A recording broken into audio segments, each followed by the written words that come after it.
Hello guys, so let's start geography today. हमने 11th class की NCERT ली है। Line by line we'll study entire thing and today I have taken the chapter soils. Okay, तो soils क्या होते हैं? Soil is a mixture of debris and all and organic matter, ऊपर वाली layer यार ज़मीन के।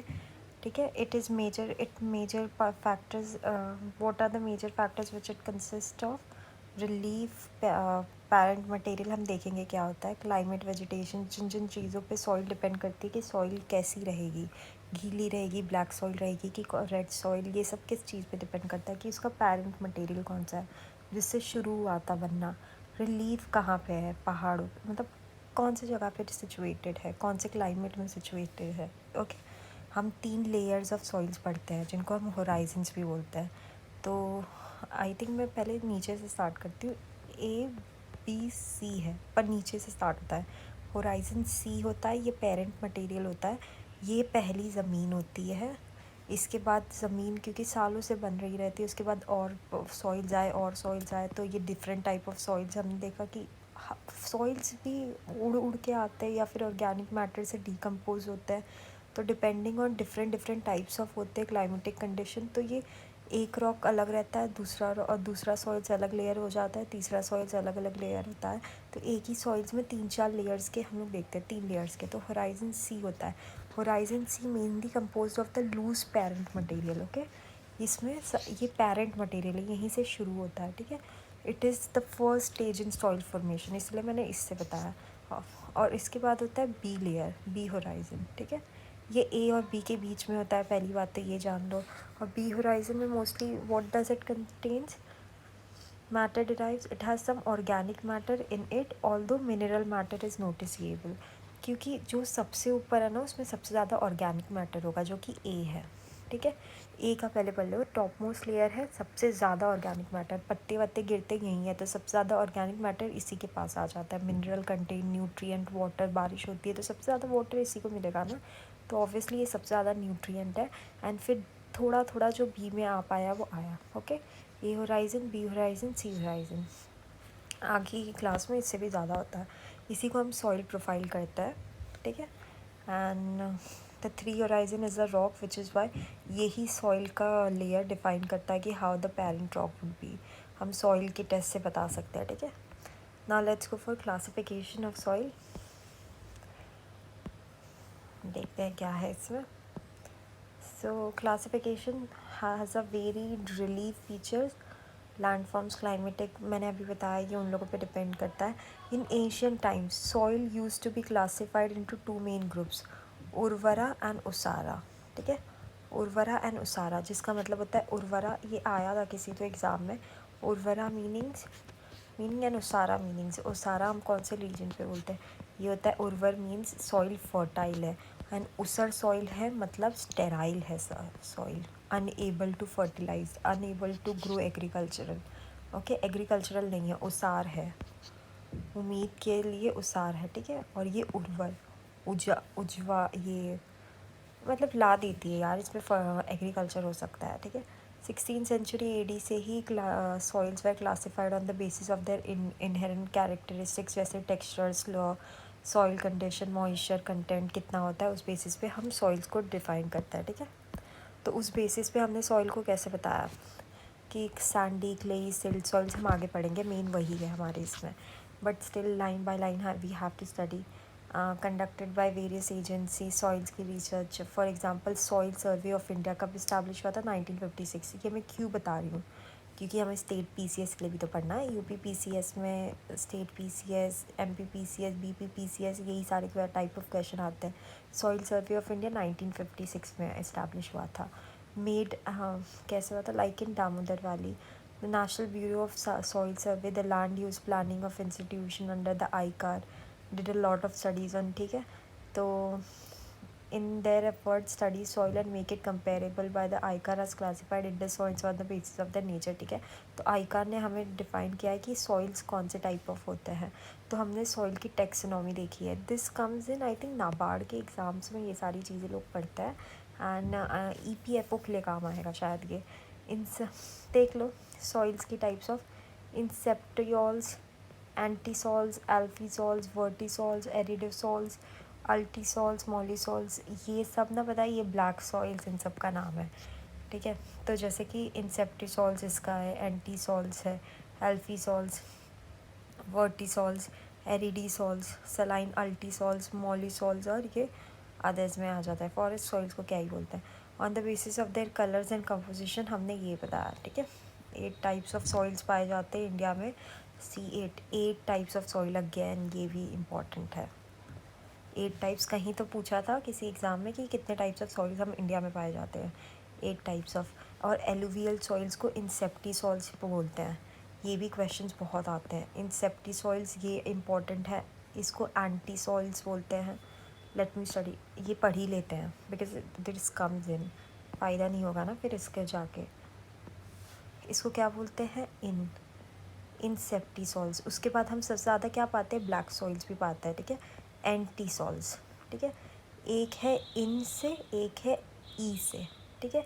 ए बी भी है और ये आई ई भी है, ठीक है। इंसेप्टिसॉल्स, ये इंटीसॉल्स, ठीक है। लैटराइट सॉइल ज़्यादा आता है। एरिड सॉइल तो आप नाम से ही पहचान लोगे। सलाइन सॉइल आता है, अल्टीसॉल्स। बाकी आएगा तो आप पहचान लोगे, बट मैं मेन बता दे रही हूँ, ठीक है। मॉलिसॉल्स इतना नहीं देखा है मैंने, पर अल्टीसॉल्स देख लो। ये दोनों ही मोस्टली आता है। ये दोनों जहाँ पे भी आगे ऑप्शन ही ऐसे बने रहेंगे कि आप ये हटा दोगे। और ये देखो, red and yellow, alpha alpha याद रखना, एल्फीसॉल्स, ठीक है। तो अब भी फिर से पढ़ लेते हैं।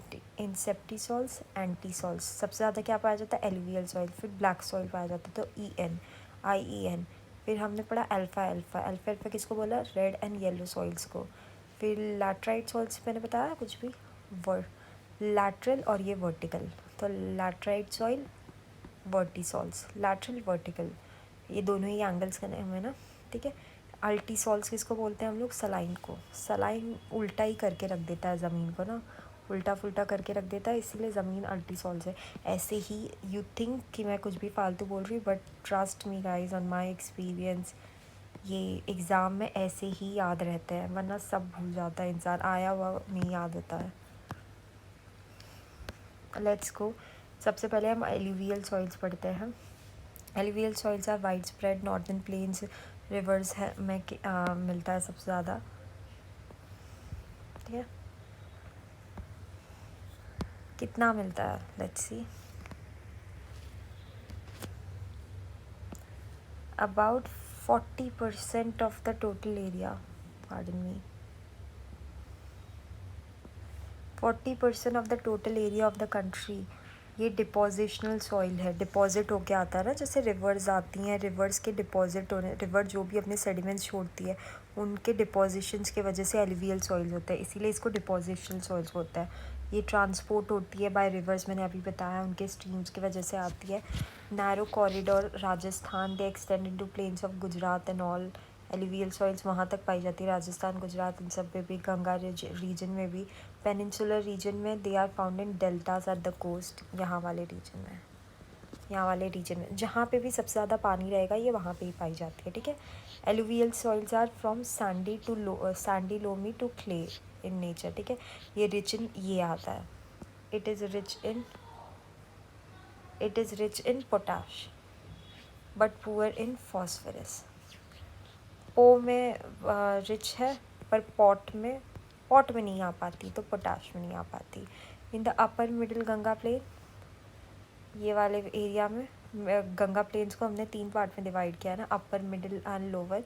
तो upper and the middle Ganga plain, 2 different types of alluvial soils are found, Khadar and Bangar. Khadar मतलब जो नेक्स्ट, जैसे ये पानी आता है सबसे पहले, ये अभी भी डिपॉजिट कर रहा है, उसके बाद फिर से आता है, वो नया डिपॉजिट लेकर आता है, जो नया लाता है उसको हम खादर बोलते हैं, ये डिपॉजिट्स को, और जो पुराना हो जाता है उसको हम बांगर बोलते हैं, ठीक है। Khadar is a new alluvium deposited by flood plains and Bangar is represent the older alluvium, ठीक है। both the Khadar and Bangar soil contains calcareous conquers, उसके अंदर जो डिपोजिशंस रहते हैं उसको कंकर्स बोलते हैं। This soils are more loamy and clayey. More important आपको क्या क्या याद रखना है इससे जो आता है, पहली बात तो एलुवियल को हम क्या बोलते हैं? इंसेप्टिसॉल्स, ठीक है। ये रिच इन पो है, पुट जो भी होगा, पर पॉट में नहीं है। तो अगर वो भूल भी गए, पर पोटाश में नहीं, पॉट में है एंड फॉस्फोरस है, ये फंसता नहीं है तो फॉस्फोरस नहीं है, फंसता नहीं है एलुवियल सॉइल तो फॉस्फोरस नहीं है। ओके,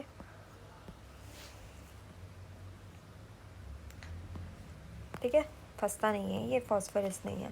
एंड क्या क्या और याद रखना था, खादर बांगर तो ये तो पहले के भी पढ़ लिए हो गए आप लोगों ने। एंड और कुछ ज़्यादा इंपॉर्टेंट नहीं दिख रहा है। The colour of the alluvial soil varies from lightish grey to ash greys, ठीक है, ये सब इतना इंपॉर्टेंट नहीं है। Let's go down. Black soil again covers most of the Deccan plateau, ठीक है, महाराष्ट्र, मध्य प्रदेश एंड ऑल, ये सारे रीजन्स में। एक बार हम मैप भी देख लेते हैं। मैप लास्ट में देखते हैं जब सारे एरियाज़ कवर कर लेंगे, तब आप लोगों को पता भी होगा। Western part of Deccan plateau का western part, the black soil is very deep, है ना, महाराष्ट्र इन सब में, इसीलिए यहाँ पे कॉटन्स एंड शुगर केन्स बहुत ज़्यादा उगता है। इसको रेगड सॉइल्स भी बोलते हैं। ब्लैक सॉइल का हमने एक और नाम क्या सुना, ई से, एंटी सॉइल्स और regur soils. Okay, regur soils और black cotton soils, they are very clayey, deep, impermeable है। इम्परमिएबल मतलब देखो, क्यों, शुगर केन, कॉटन, इन सब में बहुत ज़्यादा पानी लगता है, तो मिट्टी भी ऐसी होनी चाहिए जो ज़्यादा पानी ऑब्जॉर्ब ना, नीचे एकदम ना भेज दे या फिर सुखा ना दे, लाइक सलाइन। तो फिर ये इम्परमिएबल है, इसके पानी एकदम नीचे जाता नहीं है, परमिएट नहीं करता, तो इसका पानी ऊपर ही रहता है, इसलिए थोड़ा सा गीली गीली दलदल की तरह रहती है मिट्टी, क्योंकि पूरा पानी मिट्टी में ही रहता है। तो कॉटन के लिए अच्छा ही है ना, तो सेल्फ प्लगिंग में काम हो जाता है, ठीक है। ड्राई सीजन्स में भी इसके पास पानी रहता है, भले ये develop wide cracks. Because of this character of slow absorption of water and loss of moisture, मैंने अभी बताया, the black soil retains for very long time. Same black soils are rich in lime, iron, magnesium, aluminium, they lack phosphorus, again ये लोग भी फंसते नहीं हैं। They have potassium but they, यानी एक होगा जो पोटाश लैक करेगा, बाकी सबके पास पोटाश है। Okay, the colour of the soils deep black to deep grey. Easy, I hope जितना एग्ज़ाम में काफ़ी होता है वो सारी चीज़ें तो है ही आपके पास। Will study more exam focus ना, बहुत सारी चीज़ें पढ़नी रहती है। Okay, 1 second.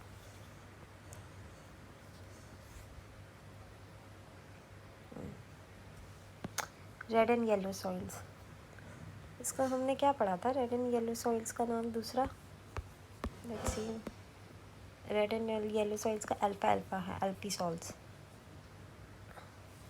Develops crystalline igneous rocks में, आई थिंक ये एमपी एंड ऑल ये वाले रीजन्स पे होता है ना। इसमें क्या होता है देखो, बताती हूँ। आई थिंक नहीं, मतलब I just have a habit of saying I think, I know it. It's just कि ये ना बहुत कड़क जगह पे, मतलब सन की हीट से मतलब ये जहाँ पे रेड एंड येलो सॉइल्स है ना, वहाँ पे सन की डायरेक्ट हीट जाती है और उसकी वजह से ये बहुत कड़क रहता है उसका ऊपर वाला लेयर, तो it is hardly impossible for agriculture. तो इधर प्लांटेशन ही होता है। क्यों प्लांटेशन, क्योंकि कॉफ़ी, टीज़, ये न सबकी सीड्स ना बहुत नीचे तक ग्रो हो पाती है, और नीचे क्योंकि ऊपर की तो चीज़ें सूख गई सन के डायरेक्ट हीट की वजह से, तो नीचे थोड़ा जो फर्टाइल है वो उधर प्लांटेशन होता है, एंड उधर से सारी चीज़ें सॉइल्स एब्जॉर्ब करती है प्लांट, ठीक है। Red soil develops a crystalline igneous rocks, ठीक है। लो रेनफॉल होता है of course. Southern part of Deccan plateau के सदर्न पार्ट में along the piedmont zone of the western Ghat के पीडमोंट जोन पे, पीडमोंट मतलब ये माउंटेन है, उसके नीचे पैर वाले एरिया पे। Long stretch of area is occupied by red स्टोमी soil, yellow and red soils are part of Odisha and Chhattisgarh, this is important, यही आता है ज़्यादा क्वेश्चन में। And some parts of middle Ganga, of course Orissa, Chhattisgarh ये सब है, तो ये गंगा के मिडिल पार्ट में ही आ जाता है ना। This soil are reddish and iron, इसमें आयरन पाया जाता है क्योंकि reddish. Yellow when it occurs in hydrated form. अब सुनो, रेडिश कब होता है, आयरन के प्रेजेंट की वजह से ये नॉर्मली रेडिश ही दिखता है, पर येलो कब हो जाता है, अगर इधर पानी आ जाता है। तो कम पानी आता है, पर जब जब पानी आ जाता है, इट डजंट मीन कि इधर पानी नहीं होता, जब जब पानी होता है तो ये येलो हो जाता है रेड से, ठीक है। The fine green red and yellow soils are normally fertile. Normally तो ये फर्टाइल रहता है. Whereas coarse green soil found in dry upland areas are poor in fertile. तो देखो जहाँ पे भी ये फर्टाइल रहेगा वहाँ पे तो ये लोग ये कर लेंगे.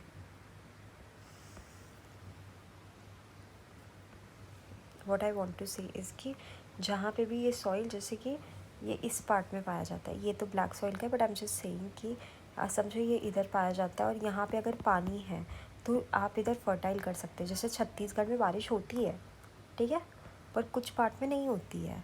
तो जिस पार्ट में होती है उस पार्ट में एग्रीकल्चर कर सकते हैं और जिस पार्ट में नहीं होती है उस पार्ट में नहीं कर सकते हैं. ये बोल रहा है और ऐसा होता है.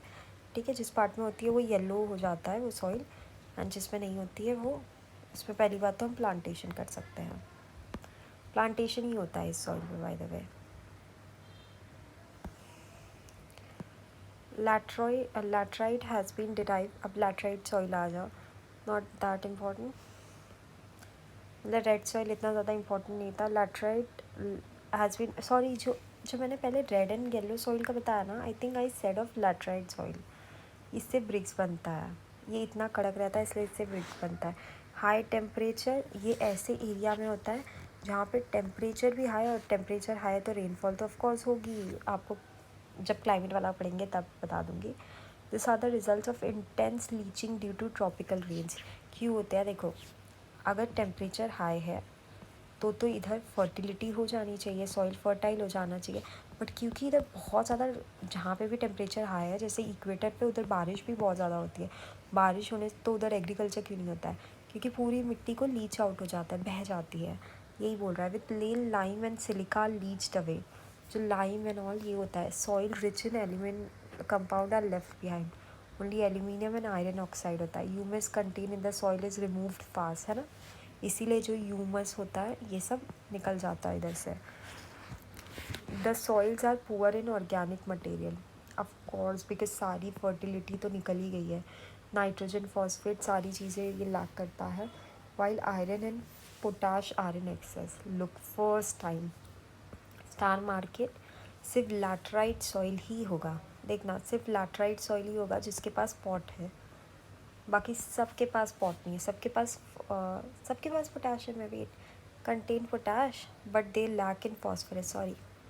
I'm sorry guys again, but at least mark this one so that, मतलब what I mean to say is कि at least ये वाला तो देख लो कि they have the excess potash and iron oxide. ठीक है.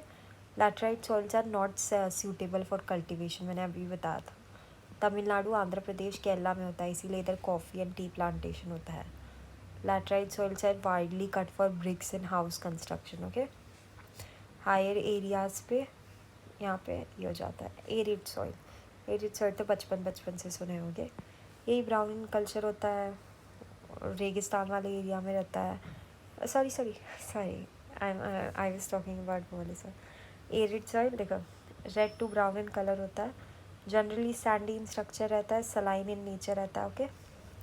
क्यों होता है? क्योंकि वाटर जो भी रहता है पूरा एब्जॉर्ब हो जाता है, लीविंग सॉल्ट बिहाइंड. इसीलिए एरिड सैलिनिटीज़ की ज़्यादा होती है.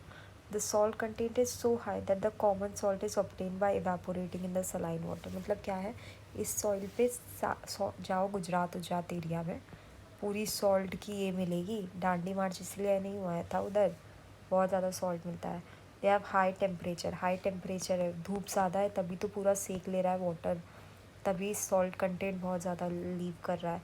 They lack moisture and humus. Of course भले ही बारिश इतनी नहीं होती, पर humus and all I think बारिश होती है जहाँ पे भी टेम्परेचर आए. Nitrogen is insufficient and the phosphate content are normal. ठीक है.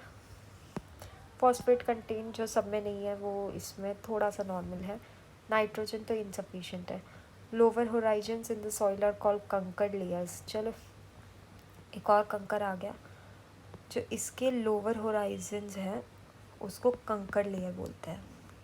दिस इज़ इम्पॉर्टेंट बिकॉज ये कम में ही ऐसा कुछ लेयर्स बता रहे हैं ना. Because of increasing calcium content downward. Kankar layer formation in the bottom, मतलब हमें पता है कि इसका जो बेड रॉक है यानी पेरेंट रॉक है ये कंकड़ लेयर का है. ये बता रहा है. क्यों होता है? रेस्ट्रिक्ट द, क्यों कंकड़ कंकड़ मतलब सूखी हुई। क्यों? क्योंकि ज़्यादा पानी ही नहीं है। पानी होने की वजह से एकदम रेस्ट्रिक्शन हो गया है, नीचे वाले लेयर्स को तो कुछ पहुंच ही नहीं रहा है, इसलिए ये बोल रहा है the soil moisture is readily available for sustainable arid soils are developed in western Rajasthan which exhibit the topography. These soils are poor and contain little humus and organic matter. Of course यार, राजस्थान की area है, कौन सा humus ढूंढोगे तुम। Soil let's see कितना बाकी और बस थोड़ा सा, वी विल डन फास्ट यार।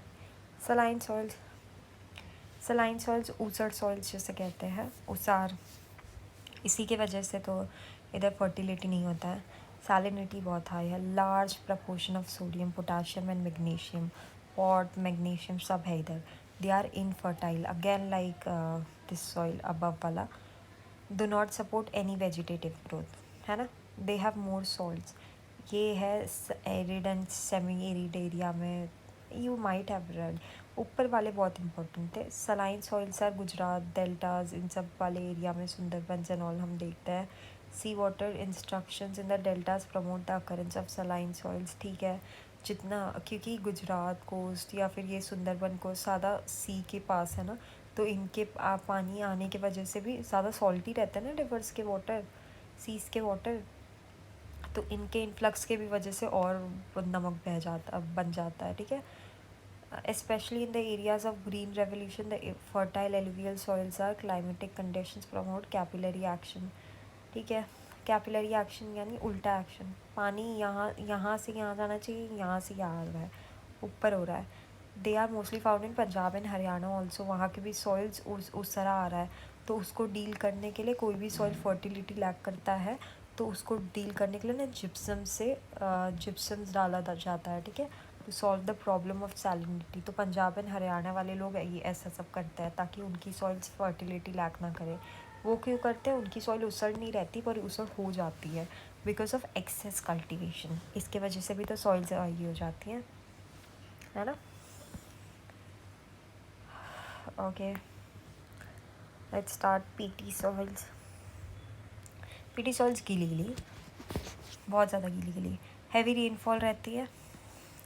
हैवी रेनफॉल होने की वजह से हाई ह्यूमिडिटी मतलब ये पानी जो ऊपर ऊपर जाता है, जो बूंद बूंद रहता है, ह्यूमिडिटी बहुत ज़्यादा हाई रहती है, तो there is a good vegetation, ठीक है।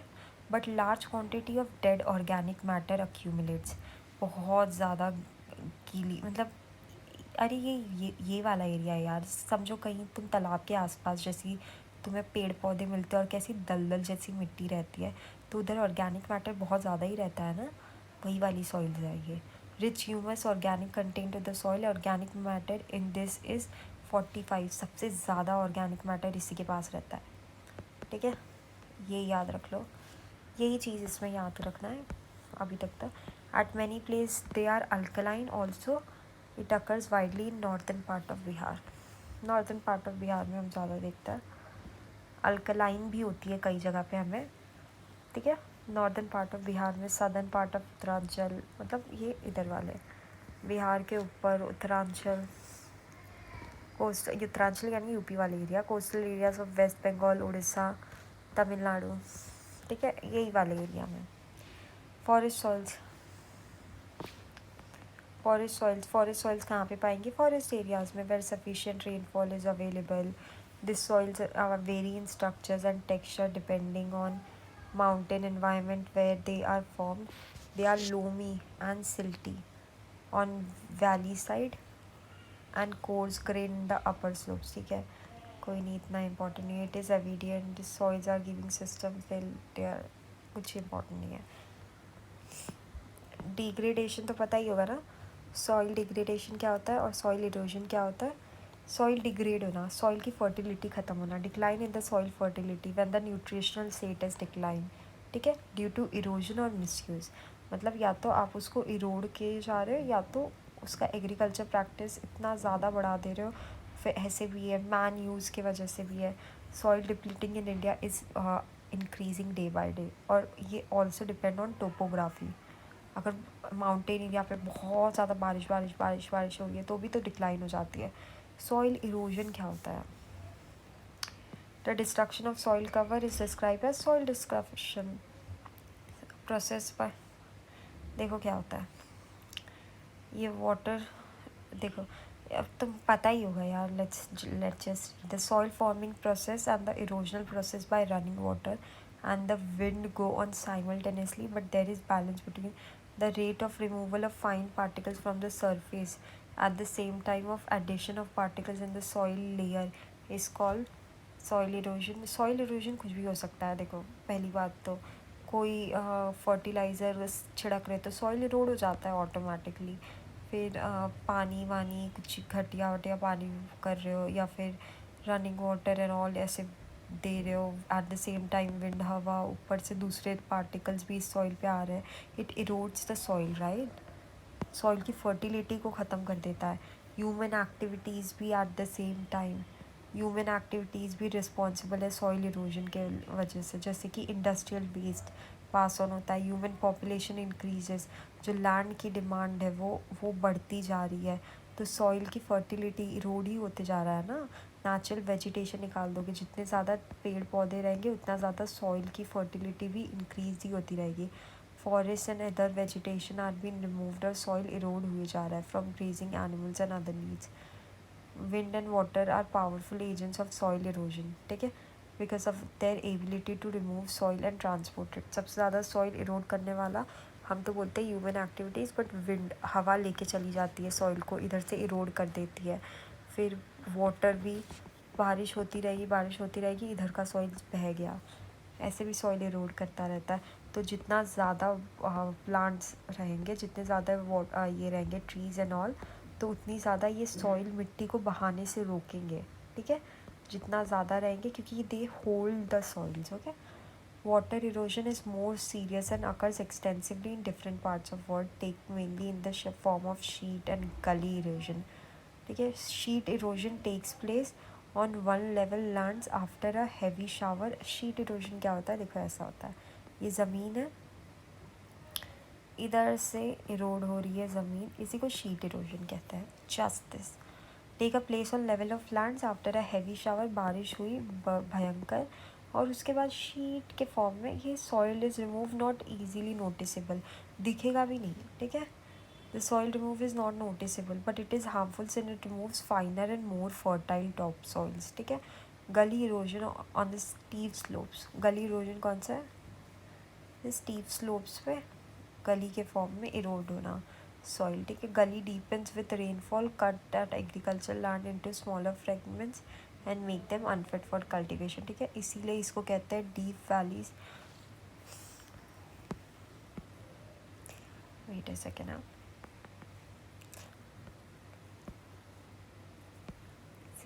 गली इरोजन है क्या, नहीं है इसमें।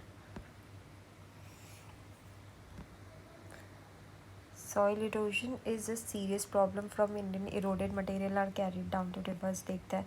Deforestation क्या है, is the best way, is one of the major causes of soil erosion, मैंने अभी बताया, जितने ज़्यादा ट्रीज़ होते हैं उतनी ज़्यादा है।